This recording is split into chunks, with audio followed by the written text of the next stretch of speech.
Hello there, this is LEGO Dynasty, and today I'm bringing you guys a review of the LEGO Star Wars Death Star Trash Compactor. It is set number 75339, comes with 802 pieces, is rated ages 18 and up.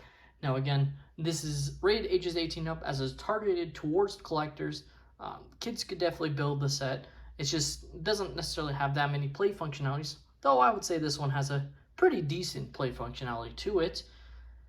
In comparison to other 18 plus collector sets. And overall, let's start off this review by checking out the box. So as usual, the nice little 18 plus box style, with the black, nice sleek box look. Death Star Trash Compactor with the Empire logo at the top there. All that information.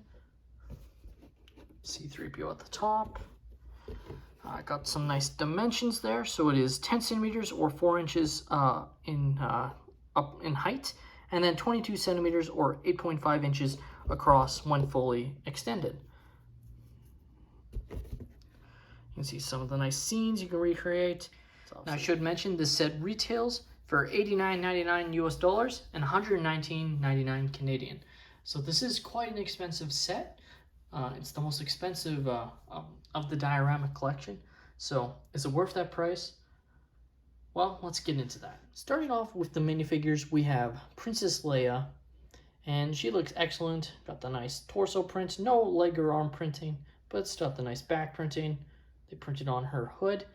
I kind of would have preferred if they just included well, I guess we don't really see her in her hood piece at this point in the film, so they've opted just to print it rather than include a hood piece. Though, I think it would have been nicer if they had just a hood piece that you could play around with instead.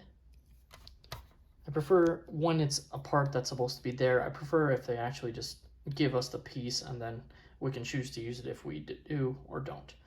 So you got Leia with her more angry, into the garbage chute flyboy face is how I describe that, and then a nice smile. Next up, we have Luke Skywalker in the Stormtrooper outfit. So essentially, it's just a Stormtrooper outfit with Luke's head and hairpiece. They do not include the helmets, because obviously at this point, they've taken the helmets off. So continuity-wise, that does make sense for them not to include it. So nice to get a Luke Skywalker minifigure. Would have been nice if they included some little markings on this armor from him falling into the water.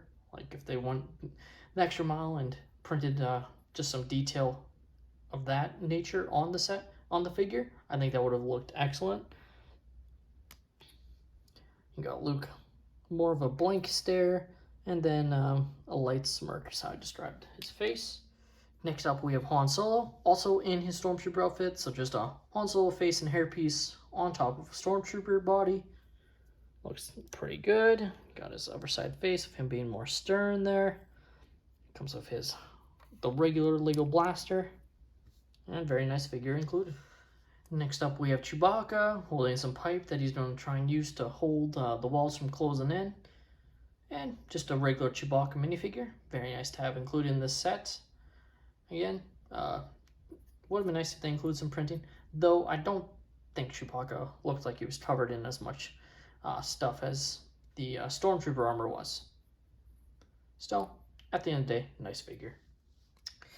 Next up, we have R2-D2. Now, this is technically a brand new one because he's got the back printing, and he is in just like a shiny white, clean. So not like the Dagobah huts with all the slime covering him. So very nice R2-D2. We get these a couple times a year, so nice to have the back printing. And next we have a brand new C-3PO, and yet it's not even the best one that's been released, because obviously you have the one that was included in the Luke's Landspeeder UCS set that has a dual molded leg, and in this case they opted to print it. So pretty perplexing. I don't know if printing costs more or if dual molding costs more. I guess dual molding costs more. Just pretty perplexing that they, in pretty much the same sets, they probably started working on the UCS Landspeeder and this set around the same time, and they make two different exclusive versions of C-3PO. So very nice arm printing. Like this is legitimately a great C3PO minifigure. Like I don't want to like downgrade the C3PO, but at the end of the day, the Luke's Land Speeder UCS set gets the superior one. So, you know, when LEGO a couple of years ago, when the gunship came out and they said they didn't want to put exclusive minifigures in expensive sets, what they meant was not put exclusive minifigures in expensive prequel sets. So, they're gonna do the exact opposite with original trilogy sets. So, and I want to be clear, like I'm fine with them including exclusive minifigures in UCS sets. You know, I think there should be something that collectors should value. Like I don't like when scalpers go out and scoop out all the UCS and prized collectors minifigures and whatnot. But at the end of the day, I'm fine if LEGO themselves are putting these minifigures in expensive sets. And I would have been fine if this was the exact same minifigure included in the C3PO. I would have been fine if they included the exact same minifigure from the UCS Land Speeder in this set. I think it would have been fine either way. If it was exclusive to the Land Speeder, that's fine. Or if it was included in the $260 or $200 set, and then the $90 or $120 set. So, at the end of the day, great C3PO minifigure.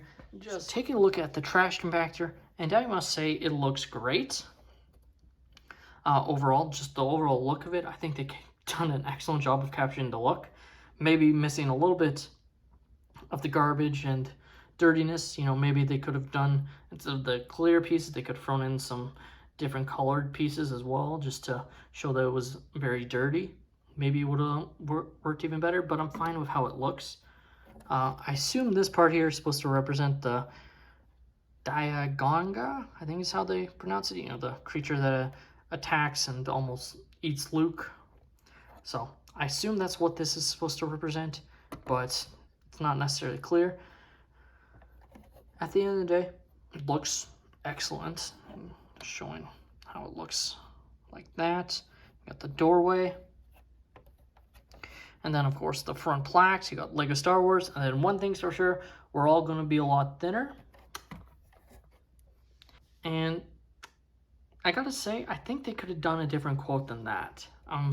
Perhaps one that connects to C3PO and R2-D2, like perhaps Luke saying, shut down garbage disposals on the detention level, or something along those lines, because they include C3PO and R2-D2 as they're supposed to represent them shutting it down, but this line happens like a couple minutes before they finally get in contact with R2 and C3PO.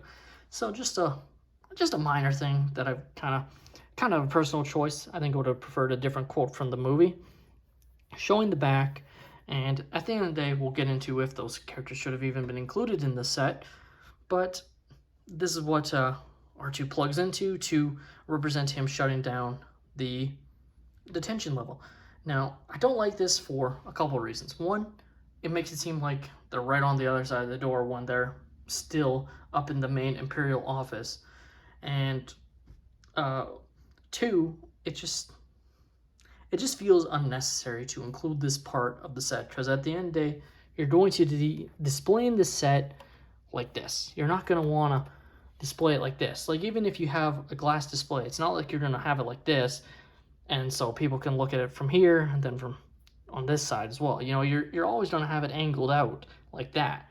So this is kind of irrelevant to the set, and that's what makes kind of R2-D2 and C3PO unnecessary inclusions. Like, don't get me wrong, I'm fine with LEGO including extra minifigures, but it feels like LEGO include those minifigures and then up the price for no reason. I feel like they could have made the set a little bit cheaper and not include those minifigures, and the set itself would have still been fine. Now, we will show off how it closes up. So you see on the sides here, these little studs that are sticking out on both ends, and basically you push it in like so. And of course you can do that with the minifigures inside, which I'll show off in a moment, but just showing how it looks. You got all the smooth tiling on both ends. Looks great. And like so. So Each minifigure kind of has a certain place they're supposed to be. You can obviously play around and you don't have to have them exactly, but at the end of the day, go like that, then like so, and then you can close it up.